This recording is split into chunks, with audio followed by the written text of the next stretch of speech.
नमस्कार।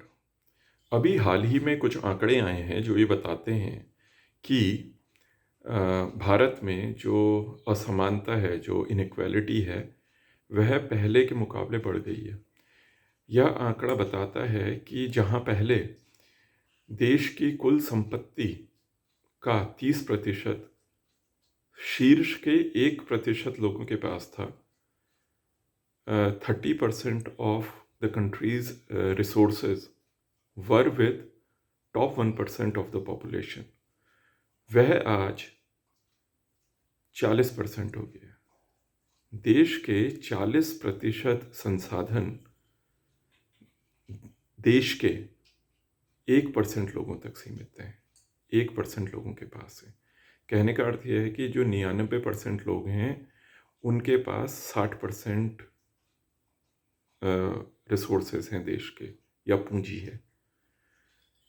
ये बात मैं आपसे इसलिए साझा कर रहा हूँ क्योंकि कई बार जब ये उल्लेख होता है कि पिछले 11 साल में देश में सांठ-गांठ वाला पूंजीवाद, या जिसको हम क्रोनी कैपिटलिज्म भी बोलते हैं, वह उसका बोलबाला हो गया है या वह बढ़ गया है। तो ये जो टर्म है ये बोलने में बहुत इजी लगती है, लेकिन सामान्य व्यक्ति के लिए समझने में मुश्किल है। तो मैंने आपको पहले ये बताया कि कैसे देश के 1% लोगों के पास देश की 40% संसाधन है। अब मैं आपको बताता हूँ कि जो सांठ-गांठ वाला पूंजीवाद होता है, या जिसको हम क्रोनी कैपिटलिज्म होते हैं, वह कैसा होता है और एक सामान्य व्यक्ति को उसको किस तरीके से पहचानना चाहिए।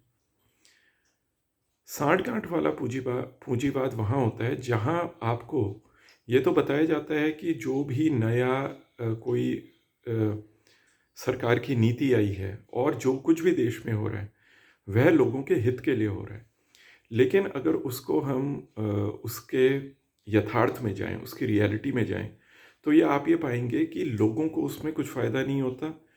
उसमें फ़ायदा देश का जो इलीट होता है, इलीट जो अपने को उच्च मानता है, और जो पूंजीपति होते हैं उनको होता है। जैसे उदाहरण के लिए मैं आपको दो तीन उदाहरण यहाँ पर समझाता हूँ। आपको ये बताया गया कि इलेक्ट्रिक कार जब आएगी तो आपके पेट्रोल का बिल घट जाएगा। जो आपके कन्वेंशनल व्हीकल्स में पेट्रोल और डीजल के गाड़ियों में जो आपका पैसा वेस्ट होता है, वह इलेक्ट्रिक कार के आने से आप उस पैसे को बचा पाएंगे। क्यों? क्योंकि इलेक्ट्रिक कार के जो चलने की लागत है वह कम है।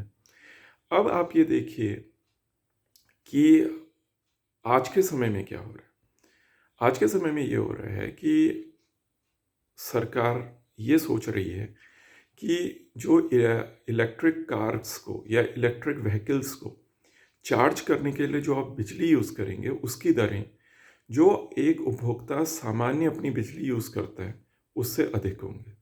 तो इसका मतलब क्या है? इसका मतलब ये है कि आपने इलेक्ट्रिक कार इसलिए खरीदी क्योंकि आपको ये लगा कि खरीदते समय भले ही आप इसमें कुछ ज़्यादा पैसे का निवेश करेंगे, लेकिन जब आप उसको दीर्घकालिक समय तक उसको चलाएंगे, लंबे समय तक चलाएंगे, तो जो आपको ईंधन में जो आपको बचेगा, क्योंकि इलेक्ट्रिसिटी पेट्रोल की तुलना में सस्ती है, तो आपको ये लगा कि जो आपने शुरुआत में जो आपने प्रीमियम दिया है कार को खरीदने का, वह आप अपनी गाड़ी के जीवन में उसको रिकवर कर लेंगे। एक पॉइंट ऐसा आएगा जब आपके जो आपने पहले दिया था वो ब्रेक इवन होगा और उसके बाद आपकी बचत होनी शुरू होगी।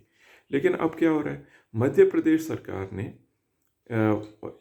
जो अपनी जो पॉलिसी लागू करी है उसमें यह है कि अगर आप इलेक्ट्रिक कार चलाते हैं तो आपको उसको चार्जिंग करने के लिए दूसरा मीटर लगाना पड़ेगा, और उसकी जो दरें होंगी वह सामान्य जो आपका मीटर लगता है उपभोग के लिए घरों में, उससे आपको ज़्यादा उसके लिए चार्ज करना पड़ेगा।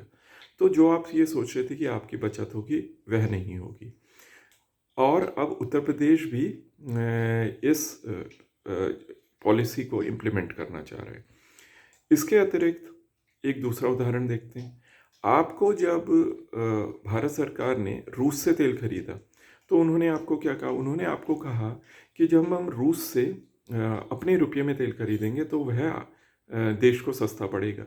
और जब देश को सस्ता पड़ेगा तो लोगों ने ये सोचा कि जो तेल की कीमतें हैं जो बढ़ी हुई हैं, पेट्रोल डीजल की प्राइसेस करीब करीब 100 रुपया है, पिछले 10 एक साल से 100 रुपया ही है। तो उन्होंने ये सोचा कि जब सस्ता तेल आएगा या किसी भी समय जब कच्चे तेल की कीमतें कम होती हैं तो लोग ये सोचते हैं कि अब हमारे लिए तेल सस्ता होगा। लेकिन आप ये देख रहे हैं आपके लिए तेल सस्ता नहीं हो रहा है, वह जहाँ था वहीं है। तो यहाँ पर फ़ायदा किसको हो रहा है? तो देखिए, इलेक्ट्रिक गाड़ियों में भी और पेट्रोल डीजल की प्राइसेस को उच्च स्तर पे रखने के कारण भी जो फ़ायदा होगा वो होगा देश के इलीट को, जो देश का सबसे संपन्न व्यक्ति है, क्योंकि जितने भी बिजनेसेस हैं उनके हैं। जो सत्ता में, जो देश के संसाधनों में हस्तक्षेप उनका ज़्यादा है, देश के संसाधनों में कब्जा उनका ज़्यादा है, और जो बिजनेसेस हैं उनको फ़ायदा होगा। तो जो मुनाफा लोगों में बँटना चाहिए वह लोगों में बँटेगा नहीं, और वह पूंजीपतियों की जेब में चला जाएगा। तो जो साठ-गांठ वाला पूंजीवाद होता है ऐसा ही होता है। उसमें हर चीज़ को ये बताया जाता है कि इसमें लोगों का फ़ायदा है, लेकिन अगर आप उसका बारीकी से विश्लेषण करें तो उसमें लोगों का कोई फ़ायदा नहीं होता। एक और उदाहरण के साथ अपनी बात को समाप्त करूँगा। आपको जैसे जिस समय कंप्यूटर आया, उस समय भी लोग ये सोचते थे कि जब कंप्यूटर आता है तो इससे आपकी नौकरियां बढ़ती हैं, आपका ये जॉब एम्प्लॉयबिलिटी बढ़ती है। लेकिन जो एक बात वहाँ पर नहीं बताई जाती वो ये होती है कि जब एक कंप्यूटर आती है, जब एक टेक्नोलॉजी आती है तो वे लोगों को डिस्प्लेस करती है। अब जो पुरानी सरकारें थी उन्होंने जब कंप्यूटर की ओर अपने कदम बढ़ाए तो उन्होंने अपनी पॉलिसीज़ उसी के हिसाब से फ्रेम करी, जिससे कि जो देश का यूथ है उसके लिए नौकरी की कमी ना हो। इसलिए आपने ये देखा कि जब 1990 के दशक में जब हमारे देश में कंप्यूटर क्रांति आई, उसी समय देश में आपको ये पता है कि टच फ़ोन्स भी आए, बटन वाले फ़ोन्स भी आए। तो उस समय सरकार ने पूरी योजना के तहत तकनीकी शिक्षा को उन्होंने प्रोत्साहन किया। उसी समय आपने ये देखा कि बहुत सारी कंपनीज़ बनी, इन्फोसिस, विप्रो, सत्यम, और जितनी भी ये कंपनी हैं ये सारी उसी समय की बनी हुई हैं। और उन्होंने जो जो शिक्षण संस्थाओं ने लोगों को जो कंप्यूटर की एजुकेशन दी, उससे लोगों ने न केवल देश में उन्होंने नौकरियां पाई बल्कि विदेश में भी पाई। एक समय हमारा जितना भी फॉरेन एक्सचेंज था, और उस वह आंकड़ा अब थोड़ा कम होगा लेकिन उसके आसपास होगा, आधा करीब करीब आईटी और आईटी इनेबल्ड सर्विसेज से आया। तो ये सारी योजनाएं आपको बनानी पड़ती हैं, तब आपके लिए, यूथ के लिए नौकरी बनेगी।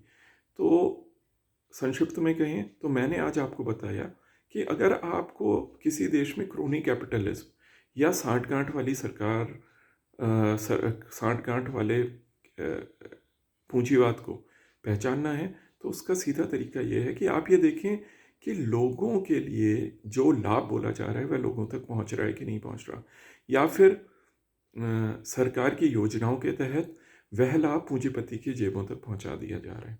तो ये एक संक्षिप्त सी चर्चा थी पूंजीवाद पे, और उससे अधिक साठ-गांठ वाले पूंजीवाद पे, और किस तरीके से जब साठ-गांठ वाला पूंजीवाद होता है तो वहाँ पर देश में जो आय की असमानता है वह भी दिखती है, और जो एक संसाधनों में असमानता है वह भी दिखती है। तो ये सारी चीज़ें हैं। किसी और अन्य अर्थव्यवस्था के विषय पर आपसे किसी और वीडियो पर में चर्चा होगी। आपसे अनुरोध है कि वीडियो को लाइक करें, सब्सक्राइब करें, चैनल को सब्सक्राइब करें। धन्यवाद।